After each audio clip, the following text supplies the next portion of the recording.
everybody. Welcome to the No Name Music Cast. My name's Tim, and this is Joy. And I just want to say at the beginning of the cast, just to let everybody know, it's probably going to happen after the fact, but you can still check it out on YouTube. Joy, tomorrow, will be co-hosting Radio Freak Jam. Yay! Yes, we're all looking forward to that, and she's going to be promoting the podcast and everything. So that's the May the 13th episode of Radio Freak Jam. So if you go to freakjam.co.uk, you'll be able to see everything on there. Or if you look on Ian Husbands' YouTube channel and look for Radio Freak Jam, you will see Joy featured on there talking about our podcast and her life and all other great things like that. So make sure you tune in. Yay. And it's going to be about music and there'll be people playing. So it should be fun. Fantastic. Anyhow, it's my turn to choose the topic this week. And as ever, Joy doesn't know what I've picked. So this week's topic is going to be rock and roll duets. Oh, that's a great topic. I don't know what I was expecting, but I wasn't expecting that. I don't know if he was expecting the incidental music of Knight Rider from 1982 to 1985 or something. Yeah, I don't know. As soon as you said that, like I had an image of like Tina Turner and like her husband. But anyway, continue, Tim. I don't know what I thought, but that wasn't what came to mind. Well, I've compiled a reasonably comprehensive list of rock and roll duets of songs that I'm familiar with. So you can probably guess the approximate era. One or two of them delve outside of that. So, okay, so I'm going to open with a very strong duet. And I think this is one that you're probably very familiar with and probably a fan of.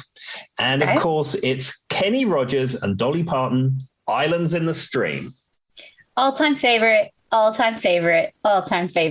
mine. I was thinking we could start a running gag on how many times Dolly Parton is mentioned on the podcast because me and Tim absolutely adore her. But I absolutely love Kenny Rogers and Dolly Parton pretty much with anything. So, yeah, that's up there. And of course, you have the added advantage of backing vocals from the Bee Gees, and the song was written by the Bee Gees. That is true. Those Gibbs brothers. Of course, Tim says they give a very weird interview. I've never watched them, but there's a UK TV show called Shooting Stars. Now, I would assume that you're not familiar with it. No. And it was in the 90s and the early 2000s, and it was Vic Reeves and Bob Mortimer, who were UK comedians who I'm very particularly fond of.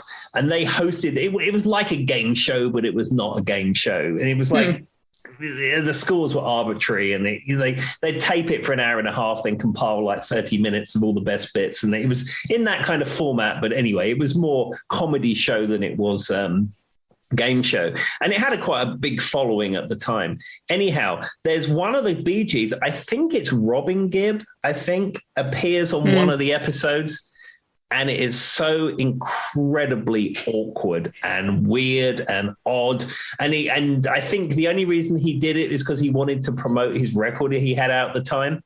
And no one else on there, all the celebrities on there never used to really directly promote their stuff. But when they go through it, and then on Team B is Robin Gibb. And this is Robin Gibb's new single. And they played like music from it. And it was really weird.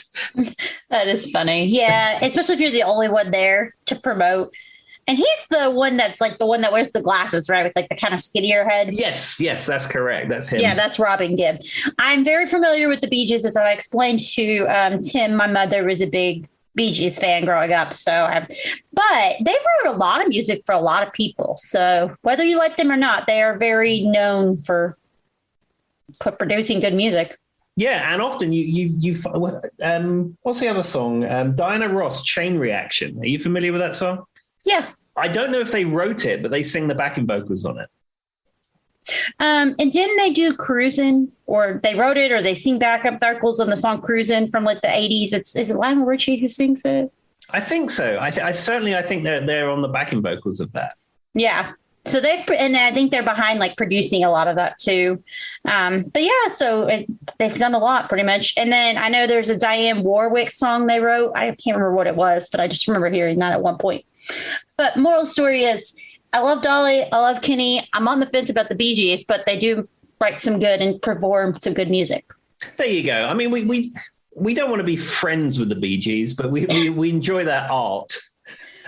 I'm telling you, I got burnt out of the Bee Gees. If anybody out there has a family member who is a big disco person, specifically like my mother, I like disco. Actually, I love disco. Put on some Donna Summer and I'm completely happy. But I've just heard it so much. And it's almost like when they were performing as a band, a lot of their music was very similar. Mm-hmm. Like it all sounded very similar. Especially sort of in the peak Bee Gees era. Like early Bee Gees is not so much, but when they sort of embraced the world of disco, like you say, a lot of those songs were... They all kind of sounded the same at some point. But if we're to flip the switch we'll go back to duos. I mean, that's not the only good Dolly and Kenny duo. We've got Tonight. That's true. That's very true. That's a great one. And didn't they do like a whole album together or something at some point? Yeah, I think I have that on my in my iTunes, Kenny and Dolly live concert, in fact. And that was before Kenny got all the plastic surgery. Absolutely. This is pre-Kenny augmentation, I think the word you're looking for. Yeah. Got a little weird there towards the end, Kenny. Got a little weird. And we lost Kenny recently, but I mean, what great music he did, especially with Dolly. Yes, I actually like to solo work too, but operations and with Dolly, you can't get any better than that. All right, Tim, what's next on the list? Oh, well, another great rock and roll duet is Elton John and Kiki D. Don't go breaking my heart. So, and I love Elton, and I mean, I don't know a whole lot about Kiki D outside of her time with Elton. And that is one song that I think most people would agree has been played quite a bit. We've probably heard it a lot, but I really don't ever get tired of hearing it. Not like I do some of the other ones. There's something very interesting about their chemistry. And if you've ever seen them perform it together, they always look really cute on stage. So that famous one where he's wearing the suit and he's got the glasses and she's like leans into him. Just a very cute song all around. Yeah, and I know they both performed it at Live Aid as well. Oh, yeah, that is true. I hadn't thought about that. Yeah, I think Kiki D was a 70s singer. I think she had hits in the UK. I have a compilation album or some album that's got music by Kiki D on it. So I know she was a thing. So I wonder, though, do most people assume she's kind of a one-hit wonder, though, or is it just like not an American thing? I would think at this point, most people, even in England, I mean, our listeners can correct me, but I think Kiki D is probably just known for her one hit with Elton John. And the other interesting thing about that song is I don't know if it still stands, but for many years, that was the only number one hit in the UK that Elton John had. Oh, that's interesting. So he was more popular in America at some points than he was in England, I'm guessing, or UK in general. Yeah, I don't know. I mean, he's obviously was very popular. People know Elton John. I saw Elton at Wembley Stadium. I mean, he's a big enough name to fill a stadium concert. But yeah, I mean that may have changed. So I know that was always a thing. They said, "Oh, the only Elton John number one was the one with Kiki D." Well, and it could just be that he had a lot of songs that reached 3, 4, you know what I mean, but never quite hit 1. And so we're just associating those songs as popular in our brains. But who wrote Don't Go Breaking My Heart? Is it Bernie who wrote it, or who wrote that song? I don't know this for a fact without looking it up, but I bet it's probably lyrics by Bernie Taupin and music by Elton John. 110% right, because I looked it up. There you go. Because I didn't know if Bernie had wrote that one or not, but it looks like he did. And then it was produced by Gus Duggan. Oh, there you go. I tell you what, another interesting rock and roll fact for all you people playing No Name Music House Bingo out there. Bernie Taupin. Did you know Bernie Taupin co-wrote Starships, We Built This City? Did you know that? I only know it because Tim has said it before. I had no clue until we had this conversation about that specific song and how good of a song it was. And Tim brought me that fact, but I did not know. Yeah, and I didn't know that until I read it on Wikipedia about 6 months ago, to be honest. Okay, so Kiki D's singles that got her some notoriety is obviously Don't Go Breaking My Heart. Add this to your facts. If you had to just drink, you're drinking again, because I've got another fact coming at you. So it was Don't Go Breaking My Heart, Once a Fool. and First Thing in the Morning. So she had a hit in 75, 76, and 77. Yeah. There you go. Yeah, I was around during those years. My taste in music hasn't fully formed in those years, but I was around. Formative years. Years. Yeah, exactly. Yeah. So there we go. It does not say that she won a meat raffle, but we'll talk about that later. I would imagine Kiki D probably paid her dues playing social clubs and British Legion. So I would imagine if she hasn't won a meat raffle, she's probably witnessed a meat raffle at some point in her life. She's probably like me and wondering what you do with the meat when you win it.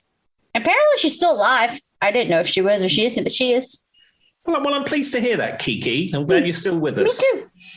All right, Tim, what's next? Okay, so I searched the internet. I searched my music collection in the pantheon of rock duets. You know, the powerful rock duets, the ones that everyone's going to know, the iconic rock duets, if you will.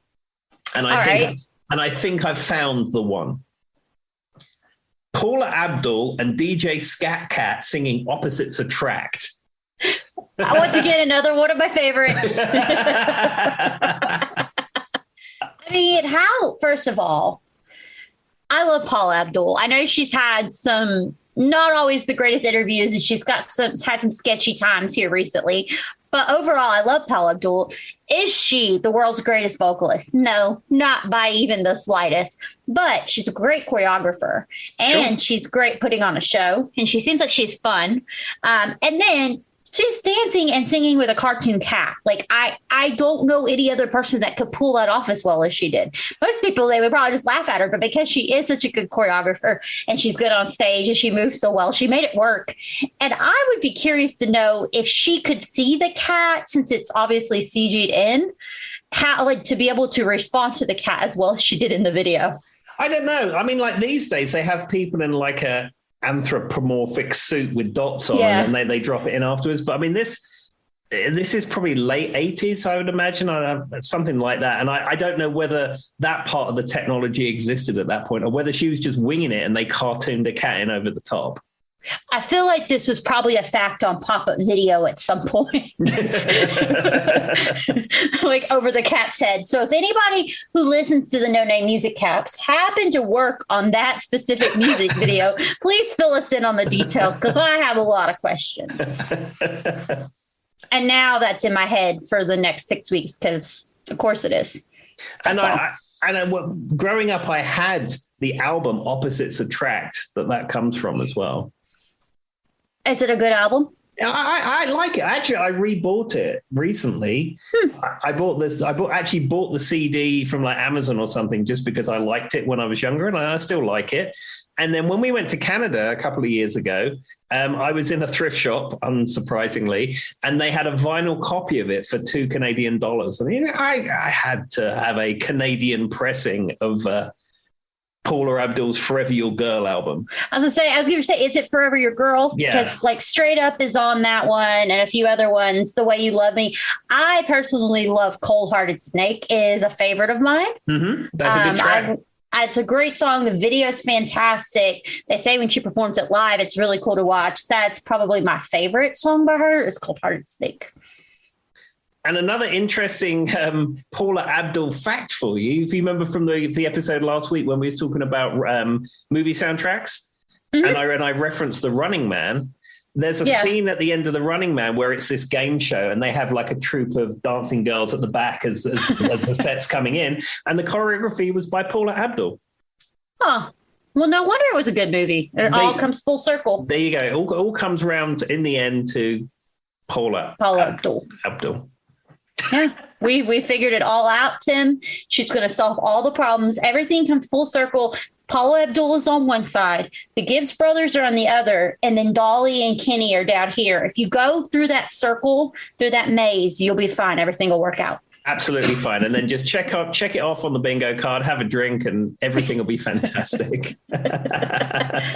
Somebody out there is like, what's with this bingo card? We should say a friend of ours, Saz, who listens to the show, she created a No Name Music Cast bingo card drinking game. Joy and I enjoy some similar topics that we discuss, and maybe we have some like things that we say every time. And she's created a bingo card. So if you go on our Facebook page, facebook.com/no name music cast, you'll be able to see Saz's bingo card drinking game. So I encourage everyone to get involved. It's very fun. And if you don't drink, you can play bingo with it. You can give yourself a penny every time I say, don't come for me, internet, or whatever we're on. Marvelous. Well, moving on to more duets. So, okay. This is an absolute classic. Aretha Franklin and George Michael, I Knew You Were Waiting for Me. Amazing. First of all, their voices are fantastic. We all know Aretha Franklin. Rest in peace. She's one we didn't lose that long ago either. And then, George Michael, same thing. Fantastic, beautiful voice. Both, and they both are powerhouses, but on that specific track, no one person, I think, dictates it. I think they do a good job of actually duetting. And that would be hard because they could both, you know what I mean? I think both could take center stage if they wanted to. Absolutely. I mean, that song is just so good. And like you say, both of them are like champions in their field. Yet when you bring the two of them together, I think it just works. Yeah, it's beautiful. And I love aren't they wearing opposite colored jackets in the video? Like he's wearing black and she's wearing white or something like that. I think it's something like that. It's been a while since I've seen the video for it. I think in the contemporary YouTube era, I don't think I've sought it out to watch it. It's been a long time, but I'm a big George Michael fan, which me and Tim have discussed, and I've seen it like when I'm watching, like if I'm just letting like a music let's play, but I'm fairly certain he's like wearing this jacket that's like black and leather because it's George Michael and it's got, studs or whatever. And she's like wearing this white coat. And it was just a very interesting contrast in the video. It added an extra layer. So maybe we'll get off here. I'll track it down and see if I can post it for people to watch because it's pretty cool. Yeah, and I said I'd be interesting just to see it because I remember it being on Top of the Pops when it was in the charts because I believe it was certainly was the UK number one. And maybe that was the last time I saw it, in all honesty, and that was a long time ago.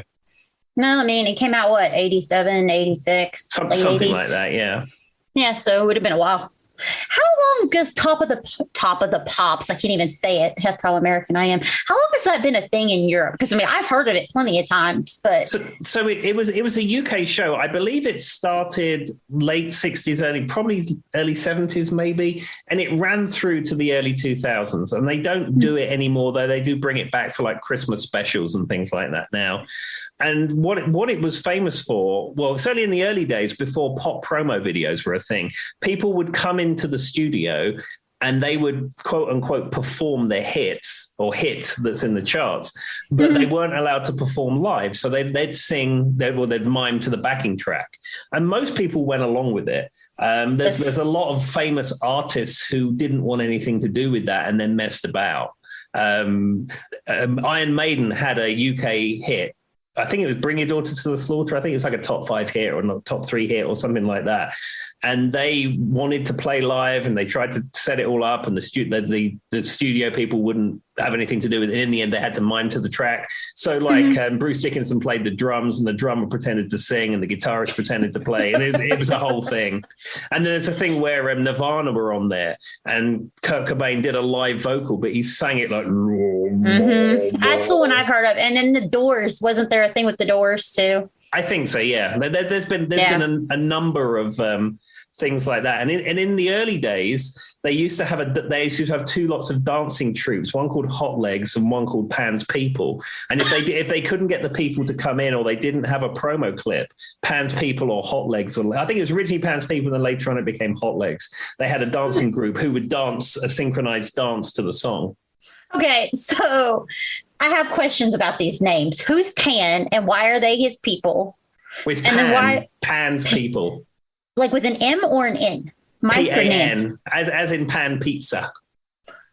Who's Pan then? Is it like, do they have a Pan pizza? Was there a Pan? And why are they his pizza? Well, why are they his people? As I delve back into my memory of remembering things, I think Pan was the choreographer of the group. I think it was a guy. I think. Okay, I'll take your word for it. And then you said the other ones were Hot Pants. I think the Hot Legs. Hot Legs, Hot Pants. I kind of remembered. Well, see, that makes sense if they were a dance group, why they would be Hot Legs. Because they're probably really hot when they're dancing and their legs probably get hot too. That makes sense. There's a lot of heat, basically. And it's in a studio, which is warm. I mean, you're exercising, you're going to get warm. Pan brought his pizza and maybe the oven's really warm. I've got a lot of questions because when you said Pan's people, I'm like, why are they his people? All right. Back on topic. What's the next one? Well, another one from the similar compliant era of music that I'm aware of. Phil Collins and Phil Bailey, Easy Lover. Oh, that's a good one. I haven't thought of that song in a long time. It's a great song, and I was looking into it because I wasn't really sure who Phil Bailey was. And I don't even know who that is. No, Phil Bailey was a singer in Earth, Wind and Fire. Oh, because to be honest, Easy Lover I've always just associated with Phil Collins. I've never thought of it as a duet until you said it. Yeah, it was famously a duet with Phil Collins and Phil Bailey, and I think off the back of that, Phil Collins worked on Phil Bailey's either first solo album or solo album that came out after that, because I have it. I bought that one used, and you look in the credits and like Phil Collins plays drums on it. He produced it, and I think he even played some other instruments on it. And of course he did. He's Phil Collins. Well, of course, yeah, it's Phil. He woke up one day and magically just knew how to play all the instruments and do all the things. Well, and if you're listening out there and your brain isn't going, she's an easy lover, you missed an opportunity. It's going to be in your head for the next 6 weeks. Exactly. But no, that really is a good song. Yeah, no, it's a great song. But I once again, now that you said it, I can hear that there's a vocal that's additional Phil Collins, but I never associate it as a duet. Because when you said the other name, I was like, I don't even know who that is. And of course, I've heard of Earth, Wind and Fire, but didn't know. Yeah, and I think the reason I looked it up who Phil Bailey was, because I heard it the other day prior to working what I was going to do for this podcast. And I thought, who is this Phil Bailey? And I said, I even have an album of his. And I thought, well, what's his rock and roll heritage? Where did he come from? And then it's like, yeah, he was the singer in Earth, Wind and Fire. Well, and he's a talent in his own right that I just learned about. And on 5/12/2021, I'm 31 years old, guys, and I just learned. No idea. Sorry, Phil. Well, I tell you what, I have another great duet for you, and I think this is right up your street. I think this is perfect for you, and I think that I thought of you as I added this one to the list. Okay. Bryan Adams and Melanie C. When You're Gone. Of course, that's a great choice.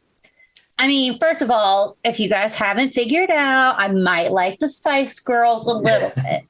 And Mel C was definitely one of the most talented, and she had the biggest solo career of all of them, I would say. And she's got a great voice. And that's a very obscure track, but anything that has anything to do with the Spice Girl, I'm there for it, especially when it comes to Mel C and Mel B, because they were the best vocalists of the group. Sure. Well, was that not a hit in the United States, that song? Not really. I know it because I've seeked it out, but I don't think you would hear it on the radio here. Because like in England, when that was out, I mean, that was a big hit. Well, and most of Mel C's solo career wasn't very popular here either, but I think she had a pretty good solo career in Europe from what I remember. Yeah, I think they all went off and did that stuff because like Emma Bunton had a solo career and she had an album or number of albums out. I think Posh Spice, had some kind of music career, but I don't think it was anywhere near as successful. Well, Mel B and Mel C were overall known as the best singers of the group. So that's scary and that's sporty. Emma had a great harmonizing kind of, she used her head voice, not her chest voice. She had a very falsetto sound that was good for a soprano to harmonize. Posh, whether you like her or not, provided very gorgeous, deep alto sounds that would not have been there if it was not for her being there. So whether you like her or not, that's completely up to you. And then Jerry was Jerry. I'm just going to say that. I mean, was she like Andrew Ridgeley, where she didn't actually do anything? So here's what the story goes. And I think she got better over time. And I'm not going to come for her. I like Jerry Halliwell. And this could be a rumor. The rumor was they had another member. So Simon Fuller, that's his name, right? It's not Simon Cowell. Simon Fuller had put out this ad for a girl group, because he liked to put these groups together. And they were all staying in a house somewhere in, I would imagine, probably London, but it was somewhere in England. And they were living together and they were, developing, because he wanted to put something out that kind of mimics what the Backstreet Boys and NSYNC were doing in America, where they were all living together and becoming, this group. And they had another girl, or she didn't show up, or she didn't come to, something happened to one of the members and they were desperate. And Jerry walked in. I don't even know if Jerry sang. She just had a look and a persona about her that he thought would contrast well. Cause they all have their own different, very idealistic looks. And she worked for this whole Union Jack kind of sassy redhead thing he wanted. So that's what, and so if you watch, there's a video, Do You Think About Me? Have you ever heard them sing it live when they sing a cappella? It's actually very good because most of them were decent singers. Jerry's very moving very animatedly, and everybody else is looking at each other, trying to hear. But it's very apparent she's not singing. So the thing is supposedly she wasn't a great singer. And if you've ever listened to the Spice Girls, she does a lot of the opening pieces where it's less technical, or she does she was kind of that person. So when she went on her solo act, a lot of her stuff was very heavily auto-tuned. Yeah, I mean, I think my favorite Spice Girls song is "Who Do You Think You Are" by. That is just a great disco track. It's a great dance track. And I think the opening line that's almost spoken, I think, is Jerry Halliwell. Let me think. So the race is on to get out of the bottom. Yeah, where it goes the race is on to get out of the bottom. That's her. Yeah. She did that that was a lot of the things she did. She would sing those kind of parts. And then she may have had a decent enough voice to provide good harmony. Because, not everybody in a band, when multiple people are singing, has to be a standout singer. You just have to be able to layer well. So she could have been a very good alto or something, but that's kind of the rule of thumb when it comes to her with the Spice Girls. Whether it's true, I've never heard her sing in person, so I don't know. No, I mean, me and Jerry Halliwell, we don't hang out that much anymore. So, I've called her a few times and she never responds. Something about, I'm getting a little weird. You need to stop calling me. Whatever, Jerry. You could have been on this podcast and defended your honor. You could have sang an opening line for us, but we'll never know. Well, I tell you what, if Jerry Halliwell's listening, and I know she often listens to the No Name Music Cast, if she wants to come on, we do record at 7 p.m. US Eastern time on a Wednesday. So, I mean, if she's available around that time, more than welcome. I'll send you the Zoom link and maybe you can come on and redeem yourself and sing us a song. Yes. I will pick the song. I think we're going to go with The Lady is a Vamp. Jerry, put that down. That's the one we're going with. There we go. There we are. Well, I have another duet for you. And this is a classic. This is David Bowie and Mick Jagger's Dancing in the Street. My husband is always talking about that video. He absolutely loves that music video. And he's always like, have you do? And he can never remember it. He's always like, that one. And it's about a street and they're dancing. I'm like, that's like 74 songs. Charlie, you're going to have to be more specific. The best thing about that, I mean, that video is utterly ridiculous. I mean, I think it was made in the history of it is that this was before Live Aid. This was one of the first charity efforts of Live Aid's organization for raising money for Ethiopia for the famine and the drought and stuff that was happening there. It's one of the first things that they did. And they recorded the song, and then I think this is actually a Top of the Pops thing. I think they had to get a video made because it went to number one, and they had to get it on Top of the Pops because it was obviously at the time Top of the Pops was a big thing, and you wanted to make sure that your hit was on there, especially being a charity record, and it's something that's all very passionate about. They wanted to make sure more people saw it, and then more people bought the record, and blah blah blah blah blah. So I think they knocked that video up in like one evening, 2 days before. Well, that explains why they're both they're in the street and they're like jumping around, and then they're turning and they're yelling in each other's faces, literally. Like it looks like they're having a competition to see whose mouth is bigger. And at one point, like one time, I think one of them throws their arm down and the other one looks at it. So then he throws his arm down. And now that you say that, it makes sense because they were literally just going on the fly. And he's like, oh, he threw his arm down. Let me do that too. But the best thing, have you seen the YouTube version of that video with no music on it? Oh my God, no, but I'll have to go find it. So it's not like they didn't make that.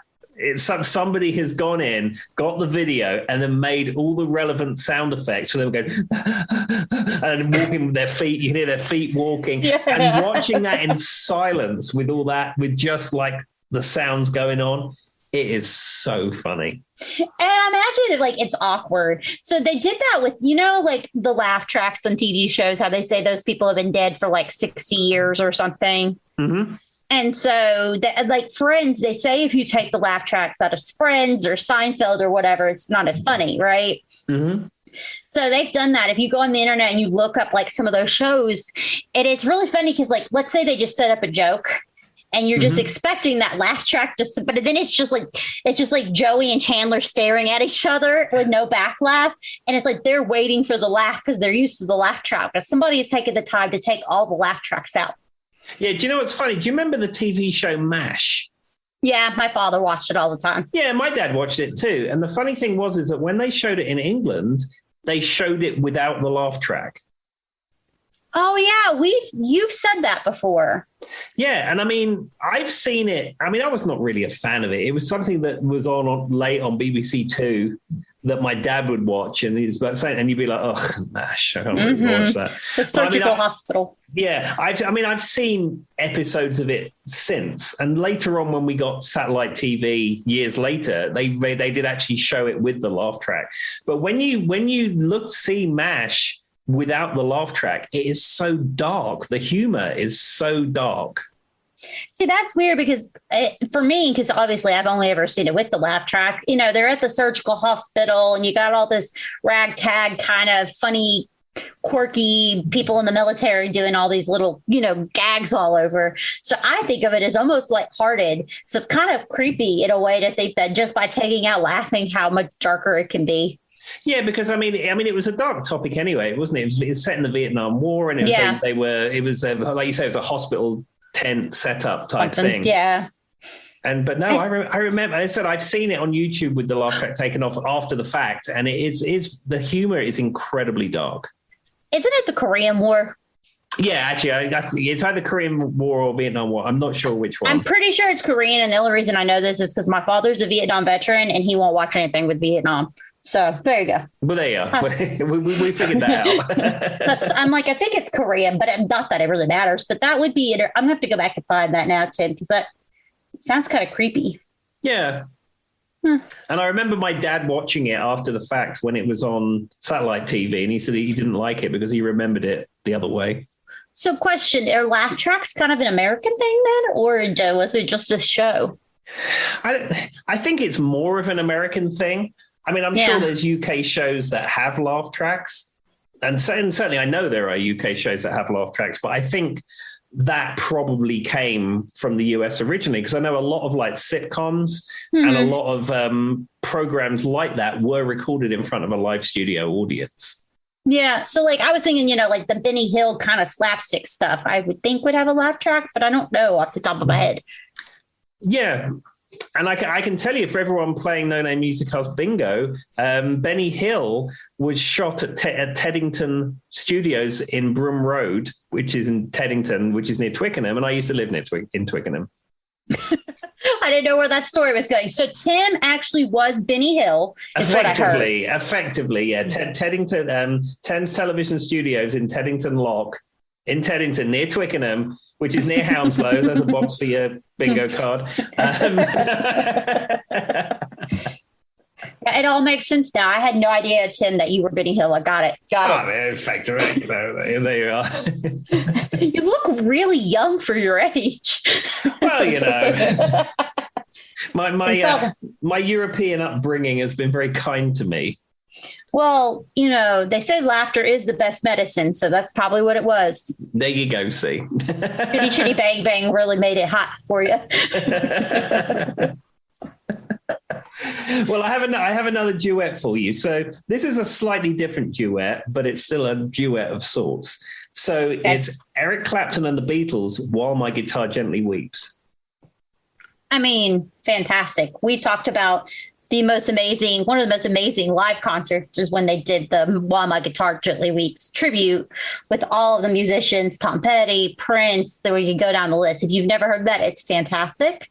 But I mean, I will say it is a little overplayed. We have heard it a lot, but if you can't hear the guitar riff and not get a little bit lost in it, you're probably insane.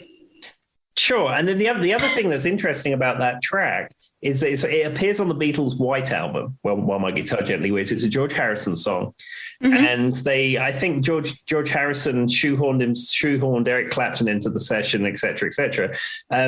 Eric Clapton's record company, I think, either didn't want him to be on there, or EMI couldn't pay him, or there was some legal reason why he shouldn't have been playing on that track. And it's credited on the original pressings as Andrio Misterioso.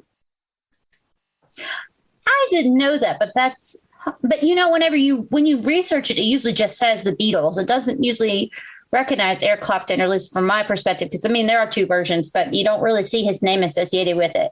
And that might be why. And didn't George Harrison write it right after he came back from India or something? And he was supposed to be like his reflection on something. Probably. I know they all went off to India to find whatever they were looking for. And George Harrison and Eric Clapton were friends, right? They were supposed to be friends for a while. Until Eric Clapton stole George Harrison's wife. Yeah, that's what I was going to say. And then they kind of fell apart. And I think they made up years later. You know, these rock and roll circles.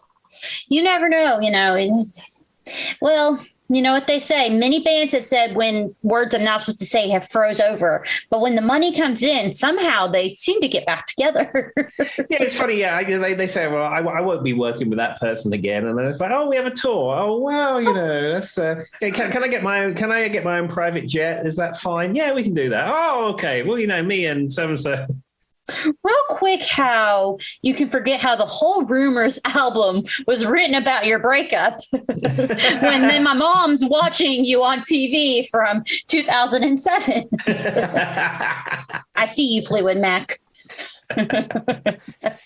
Maybe that'd be a good topic for a future episode. Is like the marriages and divorces inside rock bands. Marriages, divorces, ones that refuse to play again together, ones that absolutely hate each other, but then they end up. Because don't Daryl Hall and Oates. Why can't I say the word? Don't Hall and Oates hate each other now? Is that one? Yeah. Daryl Hall is like apparently a grumpy old man. He lives in Jersey or somewhere like that, and he lives on this huge estate. All of his family, and including him, have Lyme's disease. And he has this house or ranch or whatever in the middle of this big property. He spends his entire time shooting the deer that come anywhere near his house because he hates them because all of his family have Lyme's disease. And when Tim told me this, I went, okay, so my thing with Daryl Hall, Donna, is that he looks like he should be a villain in a movie, like a cross between a villain in a movie and a cat. Look at his eyes. He looks like a cat. But then look at him, and he looks like he should be a a movie villain. Mm-hmm. I don't know why he does.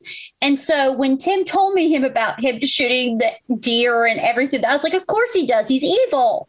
Like, this just confirmed my theory. And I still think he may have been taken over partially by a cat, his soul. Because if you look in the eyes, it's very cat-like. I'm going to pay more attention to an episode of Live from Daryl's House and see if I can see the feline features in his face of which you speak. Well, he's already got the long hair that kind of was really popular in the early 2000s. It's kind of jumped out now. And then in the face, he looks almost like a lion. But for some reason, he's got this lioness kind of look. But he also makes me think he would be a supervillain. And so if he's that willing to kill animals because of, Lyme disease is terrible, but I don't know that I would go to that extent to keep it away from me. In your fortress. You literally said he has a fortress, which sounds very supervillain. Yeah.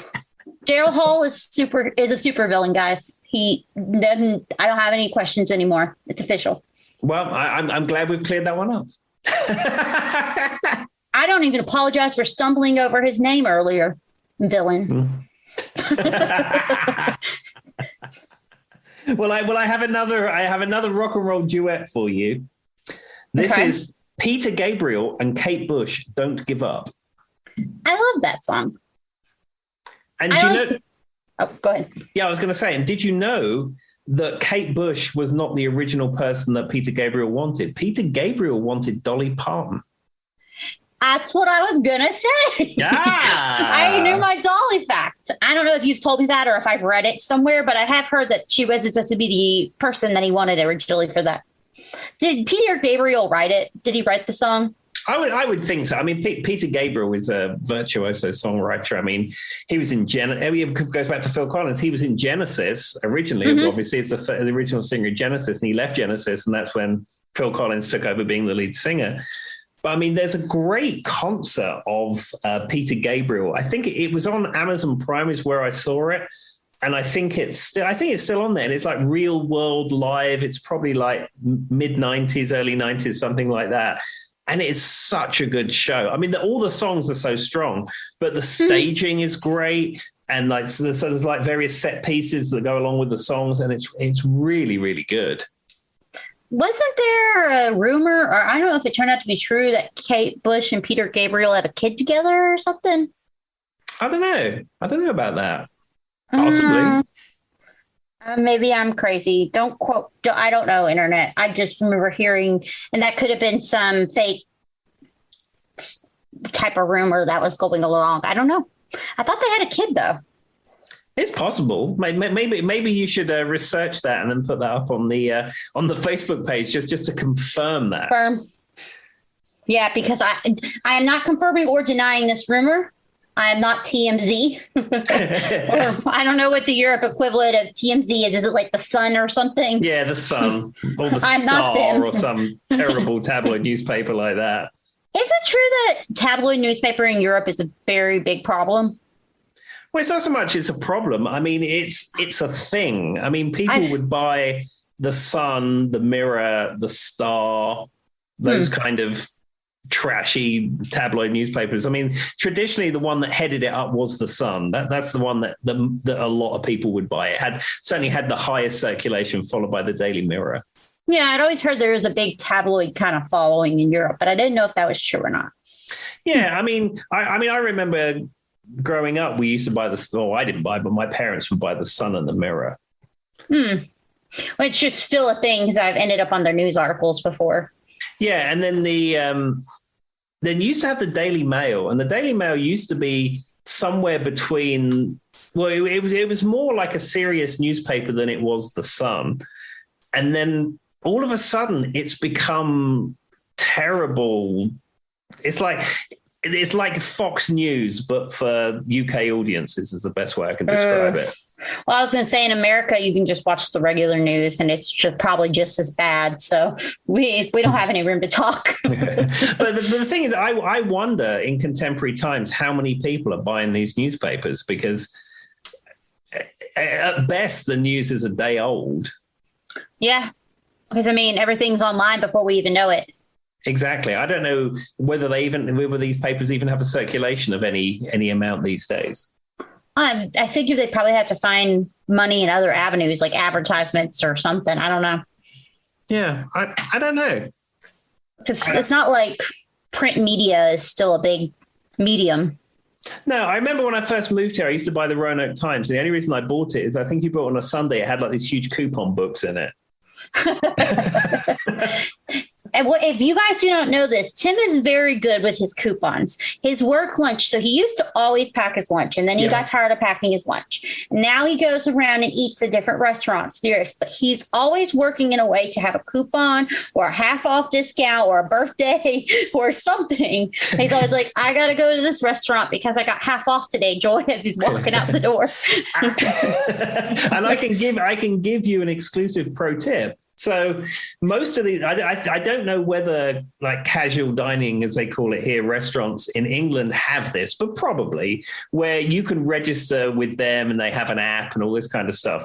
And then you put in when your birthday is. Now, what you need to do is create yourself a little Excel spreadsheet and then put down whatever your restaurant birthday day is for each of those restaurants. So every month or every 2 weeks or however many restaurants you want to do, you can get a freebie because they never check. You don't go in there. They don't ask you for your license. They're not going to look at for your passport or anything. And half the time you order on the app and just go and collect it. So as I said to Joy before, it's like, today is my Panera bread birthday. I'm going to get myself a free appetizer or whatever it is. Yes. And so, I wonder though, this is completely off, but I have no idea how we went from duets to Tim's tips on how to get free meals. But we're gonna have to start a workshop. Tim's tips on how to get free meals. No, like when you order online, and I don't know if it's the same way in Europe, but like I'm talking about think like Chipotle or some of these main restaurants that are probably universal. You go up to a little thing and just grab your food. They've usually got it out on a little space. Now, how much food gets stolen? How much food gets stolen? Well, I was wondering about that because I was always of the opinion that someone had made a calculation that it's cheaper not to have people checking everything and all the aggravation and the staffing that would require against what it would cost to occasionally have to remake something. I mean, there has to be an algorithm, and it might not even be intentional. Someone picks up the wrong bat, two people have the same name. Exactly. And I will say that I was in Panda Express 2 days ago, which is a fast food Chinese restaurant, if you're not familiar with Panda Express. And they had a big sign up, and it was handwritten. It didn't come down from corporate or anything. It looked like it was scribbled on the back of a napkin and then taped to the wall. But it was something to the effect of, please show your online receipt before collecting your food. And I was ready to do it. And I had the bag and I went to show them and they weren't interested. And I went, see you later. And they went, see you, have a nice day. What happened there is the franchise owner of that restaurant put that up on the wall when he left, but the actual people working were like, we don't care. We don't care. We don't care. We don't get paid enough for this. We're not doing that. But yeah, exactly. I've always wondered. Yeah, I think it must be just policing it is too costly compared to remaking a jacket potato twice a day. Well, and I mean, in my case, I've had that happen once. I went to go get my Starbucks order and somebody had taken it, but I haven't really had it happen that often. Usually when I get there, the food's ready and waiting. So exactly. I have no idea how we got on that topic. What's next, Tim? Well, another great rock and roll duet, Meatloaf and Cher, Dead Ringer for Love. Yes. First of all, so I absolutely adore Meatloaf and I absolutely adore Cher. And once again, you've got two wonderful, not very many people can sing a duet well with Meatloaf because he is, I mean, he's basically an opera singer, right? We can all agree he's done plenty of opera. He's just a great vocalist. Sure. But Cher, on the flip side, is also, she did a lot of poppy music and but if you've heard Cher actually sing, not very many people could pull off her vocal range either. So, and she has that deep, but somehow still not deep voice that you don't get in very many female vocalists, which gives her a very full range. So put that together and it's like match made in heaven, truthfully. Yeah, it's a good song. And the funny thing about Cher, do you follow Cher on Twitter? Oh, yes. And her tweets are something else. She's very politically motivated. And she exclusively writes Twitter in all caps, regardless of what it is. Yeah. How old is Cher now? She's got to be in like her 70s, right? She has to be 70s.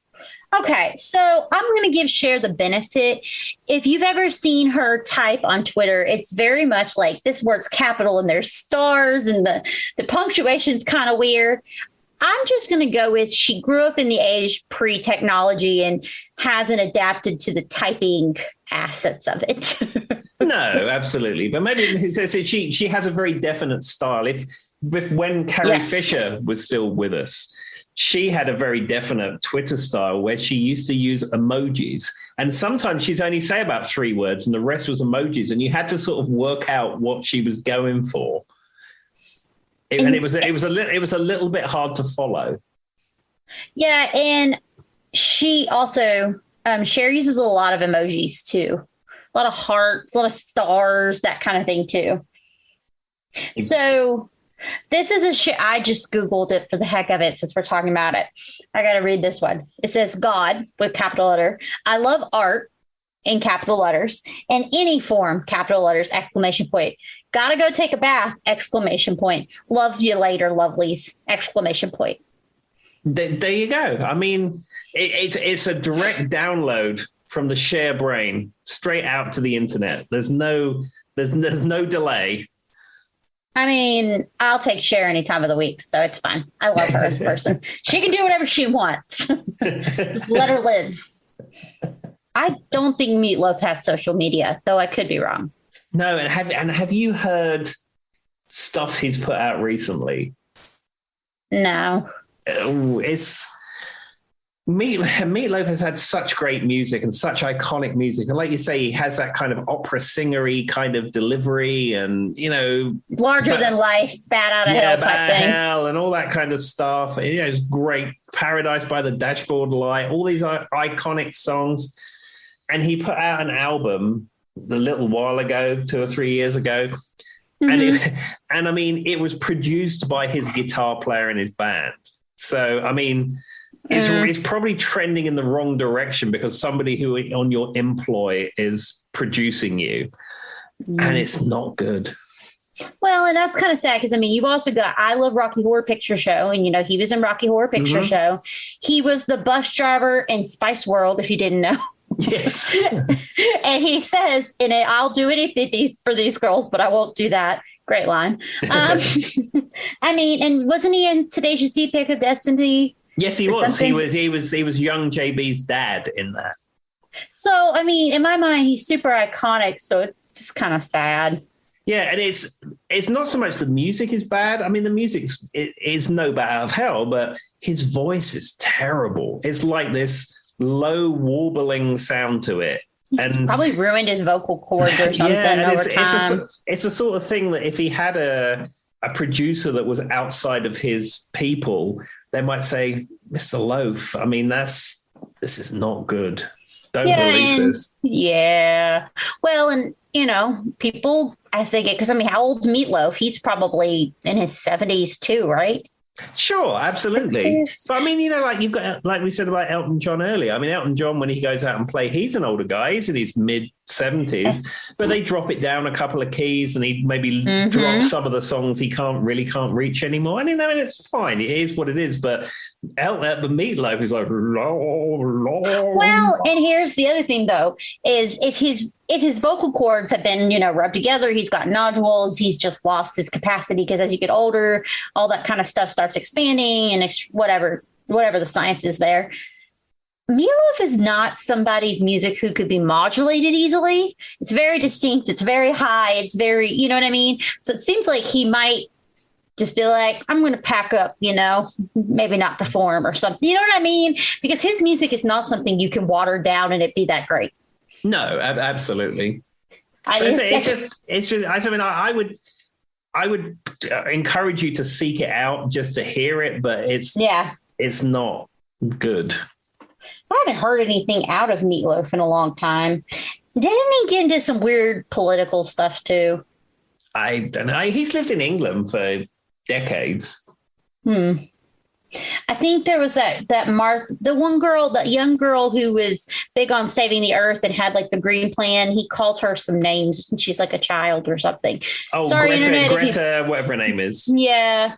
That's not cool. That's not cool, Meatloaf. We have respect for you, but you can't be calling children names. No, exactly. That's kind of where we draw the line. But I mean, and that's just hearsay. I've never read the details about it. So maybe there's a lot going on in the Meatloaf world we're not familiar with. Exactly. What goes on behind the scenes in the world of Meatloaf, none of us are privy to. And me and Tim don't eat meat either. Like, we're both vegetarians, so we really don't know about meatloaf in general. I've had meatloaf and it wasn't the food and it was not good. I didn't like it. I had it years ago, but I mean, it's not something I'm really going to write. So what was Meatloaf's real name? It's probably like Desmond Smith or something. I don't know. I gotta look back. I believe you have a whole internet in front of you that can reveal what Meatloaf's real name is. All right, are you ready? Okay. Marvin Lee Aday. Oh. Marvin Lee, and then it's Aday, so like a day. Marvin Aday. Marvin Lee Aday. It's like Marvel Day or something. And he was born in September, in case anyone was wondering. Wikipedia there we go. That. I mean, there's been many times I've woken up in the morning. I said, when was Meatloaf born? Was it August or? Yeah. He was born in 1947, so we were right about the age. There you go. 73. So, okay, Meatloaf, we don't know where you are. If you listen to our podcast, come have a conversation with us and tell us what's going on, man. We're holding out hope, but we need to figure out why you're letting your guitars produce your music.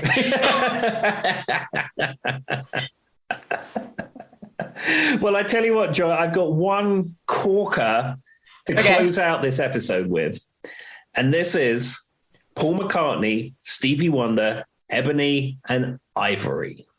Which is a fantastic. Isn't that a great song? It's just all around. I mean, once again, you've got two amazing artists and you put them on one track.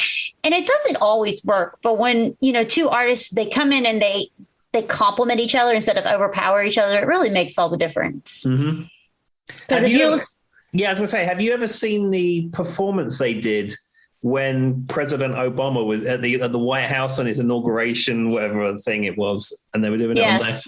I have, and it's amazing. And I said, and they're both older at that point, but even still, it was fantastic. I don't think Stevie's voice will ever sound old. Just saying. He's one of those people that I think Stevie will always sound like Stevie Wonder. Oh, weird fact. We always talk about my dad and his weird things. Dad saw Stevie Wonder when he was little Stevie, before he was Stevie Wonder. Oh, wow. Yeah, when he was like a teenager. I don't remember the details of it. And he wasn't famous. He either came to his school or performed somewhere as my father was. I don't remember. But they were calling, he went by Little Stevie before he was Stevie Wonder. Yeah. That was his name. And my father saw him play. That's unbelievable. I mean, I've never seen Stevie Wonder, and I don't know. I don't know if he'll ever tour again. I mean, he's an older chap as well. Yeah. But I mean, his songs are iconic. I mean, it's Stevie Wonder, for goodness sake. Mm-hmm. Well, did you ever watch? They did a tribute to Stevie Wonder on TV. It was a bunch of different artists, and it was pretty modern because Lady Gaga was on there, Beyonce was on there, Ed Sheeran was on there, and it was just like a sample of everybody was doing his music. And sometimes when you watch those things, you're like, oh God, please don't. but it was one of the best tributes by and large because his music is so good. Everything's so upbeat, so tempo. It was the happiest, most just upbeat kind of tribute. What did Beyonce did the opening? And whether you like her or not, she was fantastic. And then weirdly enough, Ed Sheeran came on and did a duet with her. And then there was a famous guitarist that I can't remember his name, but he's somebody they said that most people who play guitar know out of Houston, Texas. That's where he's from. And then at one point, Lady Gaga, because, she plays the piano classically, so it makes sense she would be their first Stevie Wonder tribute. The only one that wasn't any good was there was a duet with Ariana Grande and somebody modern, and that one was disappointing. But if you've never seen it, it was actually really good. And Stevie is having the time of his life in the audience. He looks like he's just having so much fun, and because he was there just for the happiness of it all. It was adorable. That's it. Yeah, I've never seen that. Maybe I'll seek that out. I have seen one really cool video with Stevie Wonder. So it was like, I think it's at the NAMM show. There's a show that's in Anaheim, California called the NAMM show. Runs every year, and it's where all the musical instrument people release all their equipment. It's like their big train show. And they had a guy playing acoustic guitar on one of the booths, and he was promoting Yamaha or some brand or another. And he's up there with his acoustic guitar, and he's, this is the new Yamaha pedal amplifier, something or other. And he was playing a medley of songs, and he started playing Superstition. And he's playing Superstition, and Stevie Wonder happened to be at this trade show, and he walked past, and Stevie Wonder just, gestured to him because he could hear him playing his song. And then the guy says, I'm like, oh, God, how cool is this? He said, I never thought I'd ever, be playing Superstition. And Stevie Wonder's like out there. And then Stevie Wonder comes up to the stage, and he said, I'll sing it with you. And the guy actually died after that happened because there was nothing he could do more that was ever going to top it. That was the moment. So this is what, that was the highest moment in that dude's life. Yeah, and the guy doing the demo on the booth, I mean, he may be a name, but I mean, it's nobody I'd ever heard of. But it's just like, look at this. Stevie Wonder just wants to come and jam Superstition because he just feels like he wants to. That's what I said. He was just having the time of his life. So that's what it was. So the opening, it's the guitarist I was trying to think of. His name is, and I don't know if you'll know him, Tim, but it was Gary Clark Jr. Yes, absolutely. Yeah, he's a contemporary blues type guitar player that's been around for a number of years recently, but he's very well respected at this point. So that would make sense why he was, because they do it's like a mashup at the beginning. It's Fingertips, Master Blaster, Higher Ground, and it's Beyonce, Ed Sheeran, and then Gary Clark comes in and does a bunch of beautiful guitar riffs. And then it had a huge group. It's the name of it's Songs in the Key of Life and All Star Salute. I think it was put on by the Grammys. It wasn't during the Grammys, but it was produced by, one of the the night before the Grammys or the night after or something associated with it. Mm-hmm. And so they had probably 15 people come up and do different tributes to him. And if you've never seen it, it was absolutely the band, whatever band they have, the house band they have playing a lot of his music is fantastic too. They do a lot of interludes and different things. They were super good. And a good house band can make all the difference. Yeah, I will definitely have to check that out because I wasn't even familiar with it. But if it's got Gary Clark Jr. on it, I'd be interested just from a guitar perspective to hear that. Yeah, no, he was fantastic. And it makes sense when you said bluesy because, R&B kind of soul sound. But he comes in and everybody started clapping and they knew who he was. And Beyonce says, you've got Gary Clark from Houston, Texas or something. And he comes on the stage. Fabulous. Well, there we go. Well, that closes out, talking of the musical genius of Stevie Wonder, that closes out the episode. And I'd also just like to say that Queen were from Hounslow if you were playing along today. Anyway, thank you, everybody. Thanks for listening. And we will have a new episode for you next week. Bye. Bye-bye.